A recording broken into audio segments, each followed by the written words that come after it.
ಬಂದಿರುವಂತಹದ್ದು two of sorts ಬಂದಿದೆ. ಕೆಲವೊಂದು indecision ಅಲ್ಲಿ ಇರುವಂತಹದ್ದು, ಯಾವುದೇ ರೀತಿಯ ಡಿಸಿಷನ್ ಅನ್ನ ಮಾಡಕ್ ಆಗ್ದಿರಾ ಅಥವಾ ಕೆಲವೊಂದು ಡಿಸಿಷನ್ ನ ಮಾಡ್ದಿರಾ ನೀವು ಸುಮ್ಮನೆ ಇರುವಂತಹದ್ದು ರೆಪ್ರೆಸೆಂಟ್ ಆಗ್ತಾ ಇದೆ ಬಾಟಮ್ ಆಫ್ ದ ಡಕ್ ಅಲ್ಲಿ.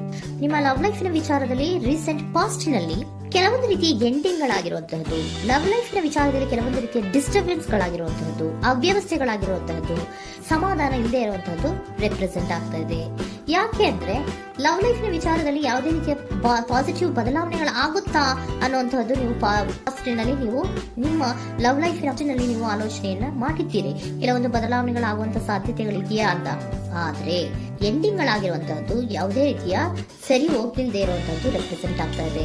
ತುಂಬಾ ಆಲೋಚನೆಯನ್ನ ಮಾಡಿರುವಂತಹದ್ದು ನಿಮ್ಮ ಲವ್ ಲೈಫಿನ ವಿಚಾರವಾಗಿ ನಿದ್ರಾಹೀನತೆಗಳಾಗಿದೆ. ಕೆಲವೊಂದು ರೀತಿಯ ಸ್ಟ್ರೆಸ್ಸಿಗೆ ಒಳಗಾಗಿರುವಂತಹದ್ದು ನಿಮ್ಮ ರೀಸೆಂಟ್ ಪಾಸ್ಟಿನಲ್ಲಿ ನಡೆದಿರುವಂತಹದ್ದು. ಲವ್ ಲೈಫಿನ ವಿಚಾರವಾಗಿ ಯಾವುದೇ ರೀತಿಯ ಅಂತ ಸಮಾಧಾನದ ಏನು ನಿಮ್ಗೆ ನಡೆದಿಲ್ಲ. ಆ ಕಾರಣಕ್ಕೇನೆ ನಿಮ್ಗೆ ಕೆಲವೊಂದು ವಿಚಾರಗಳನ್ನ ಡಿಸಿಷನ್ ತಗೊಳ್ಳುವಂತಹದ್ದು, ಡಿಸೈಡ್ ಅನ್ನ ಮಾಡುವಂತಹದ್ದು ನಿಮ್ಗೆ ಕಷ್ಟ ಆಗ್ತಾ ಇರೋದು. ನೀವು ಪ್ರೆಸೆಂಟ್ ಸಿಚುಯೇಷನ್ ಅಲ್ಲಿ ಬರುವಂತಹ ಆಫರ್ಗಳನ್ನ ನೀವು ಏನ್ ಮಾಡ್ತಾ ಇದ್ದೀರಾ ಅಂದ್ರೆ ರಿಜೆಕ್ಟ್ ಮಾಡ್ತಾ ಇದ್ದೀರಾ ಅಥವಾ ಮಿಸ್ ಮಾಡ್ಕೋತಾ ಇದ್ದೀರಾ. ಕೆಲವೊಂದು ಆಪರ್ಚುನಿಟೀಸ್ ಗಳು ಬಂದ್ರೂ ಕೂಡ ಅದರ ಬಗ್ಗೆ ನೀವು ಕರೆಕ್ಟ್ ಆಗಿ ಗಮನವನ್ನ ಕೊಡ್ತಾ ಇಲ್ಲ. ಯಾಕೆ ಕೊಡ್ತಾ ಇಲ್ಲ? ನಿಮ್ಗೆ ಗೊತ್ತಾಗ್ತಿಲ್ಲ ಏನ್ ಮಾಡ್ಬೇಕು. ಅದಕ್ಕೋಸ್ಕರ ನೀವ್ ಏನ್ ಮಾಡ್ತಿದ್ದೀರಾ, ಎಂಡಿಂಗ್ ಆದಂತಹ ಆಫರ್ಗಳಿರ್ಬೋದು ಅಥವಾ ಬೇರೆ ಯಾವುದೇ ಆಫರ್ಗಳಿರ್ಬೋದು ಬಂದ್ರೆ ಅದನ್ನ ನೀವು ಗಮನನೇ ಕೊಡದೇ ಇರುವಂತದ್ದು. ಯಾವುದೋ ಕೆಲವು ವಿಚಾರ ನಿಮ್ಮ ಲವ್ ಲೈಫ್ ನ ವಿಚಾರವಾಗಿ ಕೆಲವೊಂದು ರೀತಿಯ ಮತ್ತಷ್ಟು ಮುಟ್ಟೋದು ಅಂದ್ರೆ ರಿವ್ಯಾಲ್ಯೂಯೇಷನ್ ಅನ್ನ ಮಾಡ್ತಾ ಇರುವಂತದ್ದು ರೆಪ್ರೆಸೆಂಟ್ ಆಗ್ತಾ ಇದೆ. ಪ್ರೆಸೆಂಟ್ ಅಲ್ಲಿ ನಾನು ಯಾವುದೇ ಆಫರ್ ಅನ್ನ ತಗೊಳ್ಳುವಂತ ಸ್ಥಿತಿಯಲ್ಲಿ ಇಲ್ಲ ಅನ್ನುವಂತ ರೀತಿಯಲ್ಲಿ ನೀವು ಆಫರ್ಗಳನ್ನ ಮಿಸ್ ಮಾಡ್ಕೊಳ್ಳುವಂತದ್ದು ಅಥವಾ ರಿಜೆಕ್ಟ್ ಮಾಡುವಂತದ್ದು ರೆಪ್ರೆಸೆಂಟ್ ಆಗ್ತಾ ಇದೆ. ನೆಕ್ಸ್ಟ್ ಕಾರ್ಡ್ ಬಂದಿರುವಂತಹದ್ದೇನು, ಪ್ರೆಸೆಂಟ್ ನಲ್ಲಿ ಪೇಜ್ ಆಫ್ ಸೋರ್ಟ್ಸ್ ಬಂದಿದೆ. ಯಾವುದೋ ಒಂದು ನಿಮ್ಮ ಲವ್ ಲೈಫ್ ನ ವಿಚಾರವಾಗಿ ಬಹಳಷ್ಟು ಕ್ಯೂರಿಯಾಸಿಟಿಯಿಂದ ಏನೋ ವಿಚಾರವನ್ನ ತಿಳ್ಕೊತಾ ಇದ್ದೀರಾ, ಬಹಳಷ್ಟು ಕ್ಯೂರಿಯಾಸಿಟಿಯಿಂದ ತಿಳ್ಕೊತಾ ಇದ್ದೀರಾ ಏನಾಗ್ತಾ ಇದೆ, ಹೇಗಾಗ್ತಾ ಇದೆ ಅಂತ. ತುಂಬಾನೇ ನೀವು ಕೆಲವೊಬ್ರು ಲವ್ ಲೈಫ್ ನ ವಿಚಾರದಲ್ಲಿ ತುಂಬಾನೇ ಮಾತು ಕೂಡ ಆಡ್ತಾ ಇರುವಂತಹದ್ದು ರೆಪ್ರೆಸೆಂಟ್ ಆಗ್ತಾ ಇದೆ. ಏನಾಗ್ತಾ ಇದೆ, ಹೇಗಾಗ್ತಾ ಇದೆ, ಈ ಗಲಿಬಿಲಿಗಳು, ಡಿಸ್ಟ್ರಾಕ್ಷನ್ಸ್ ಗಳು ಅಥವಾ ಡಿಸಿಷನ್ಸ್ ನ ಮಾಡಕ್ಕಾಗದೆ ಏನಕ್ಕೆ ಒದ್ದಾಡ್ತಿದೀವಿ ಅನ್ನೋದ್ರ ಬಗ್ಗೆ ಕೂಡ ನೀವು ಕೆಲವೊಂದು ರೀತಿಯ ಮಾತಾಡ್ತಾ ಇರುವಂತಹದ್ದು ರೆಪ್ರೆಸೆಂಟ್ ಆಗ್ತಾ ಇದೆ. ಯಾವಾಗ ಕೆಲವೊಂದು ವಿಚಾರಗಳಲ್ಲಿ ನೀವು ಮಾತಾಡಿ ಕ್ಲಿಯರ್ ಅನ್ನ ಮಾಡ್ಕೊತಿರೋ ಆಗ ನೀವು ಕೆಲವೊಂದು ರೀತಿಯ ಆಕ್ಷನ್ಸ್ ಗಳನ್ನ ತಗೋಬೇಕು ಅನ್ನೋಂಥ ನಿರ್ಧಾರವನ್ನ ಮಾಡಿರುವಂತದ್ದು. ಆಫರ್ಗಳು ಬದಲು ಕೂಡ ರೆಫ್ಯೂಸ್ ಮಾಡ್ತೀರಾ. ಆದ್ರೆ ಏನೀಗ ಹಿಂದೆ ಫಾಸ್ಟ್ ನಲ್ಲಿ ನಡೆದಿತ್ತೋ ಅದು ಯಾಕಾಯ್ತು, ಏನಕ್ಕಂಗಾಯ್ತು ಅನ್ನೋದ್ರ ಬಗ್ಗೆ ಕೂಡ ನೀವು ಮಾತಾಡುವಂತ ಸಾಧ್ಯತೆಗಳು ರೆಪ್ರೆಸೆಂಟ್ ಆಗ್ತಾ ಇದೆ ಪ್ರೆಸೆಂಟಿನಲ್ಲಿ.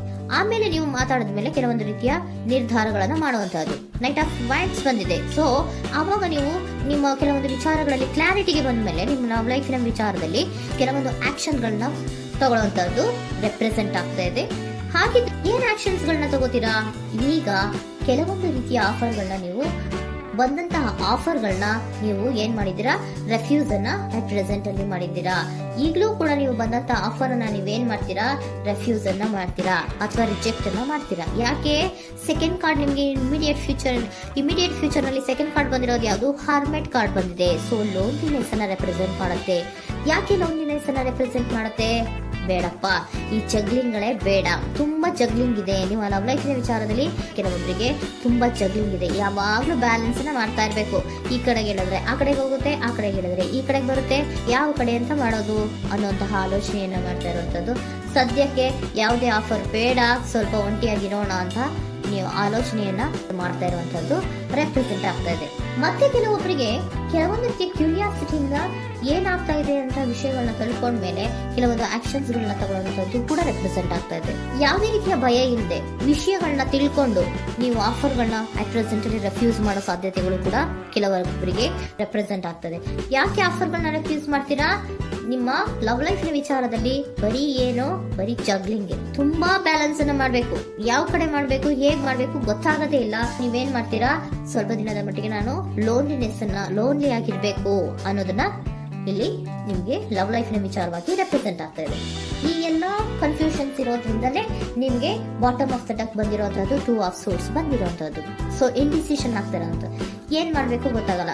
ಅದಕ್ಕೆ ನೀವು ಇಲ್ಲಿ ಕುತ್ಕೊಂಡ್ಬಿಟ್ಟಿದ್ದೀರಾ, ನನ್ನ ಲವ್ ಲೈಫ್ ನ ವಿಚಾರವಾಗಿ ಯಾವ ನಿರ್ಧಾರವನ್ನ ಮಾಡಬೇಕು ಅನ್ನುವಂತಹ ಆಲೋಚನೆಯನ್ನ ಮಾಡ್ತಾ ಇರುವಂತದ್ದು, ಹಾಗೇನೆ ಮಾಡುವಂತದ್ದು ನಿಮ್ಗೆ ರೆಪ್ರೆಸೆಂಟ್ ಆಗ್ತಾ ಇರೋದು. ಕೆಲವೊಬ್ರು ರೆಫ್ಯೂಸ್ ಅನ್ನ ಮಾಡಿ ಮುಂದೆ ಹೋಗುವಂತ ಸಾಧ್ಯತೆಗಳು ಇರುವಂತದ್ದು, ಮತ್ತೆ ಕೆಲವೊಬ್ರು ಆಫರ್ಗಳನ್ನ ಬರುವಂತದನ್ನ ಬ್ಯಾಲೆನ್ಸ್ ಅನ್ನ ಮಾಡಬೇಕು, ಜಗ್ಲಿಂಗ್ ಅನ್ನ ಮಾಡಬೇಕು, ಸದ್ಯದ ಮಟ್ಟಿಗೆ ಒಂಟಿಯಾಗಿ ಇರೋಣ ಅಂತ ಆಲೋಚನೆಯನ್ನ ಮಾಡ್ತಾ ಇರುವಂತದ್ದು ರೆಪ್ರೆಸೆಂಟ್ ಆಗ್ತಾ ಇದೆ. ನಿಮಗೆ ಏಂಜಲ್ ಗೈಡೆನ್ಸ್ ಏನ್ ಕೊಡ್ತಾ ಇದ್ದಾರೆ, ಡೋಂಟ್ ಸ್ಟಾಪ್.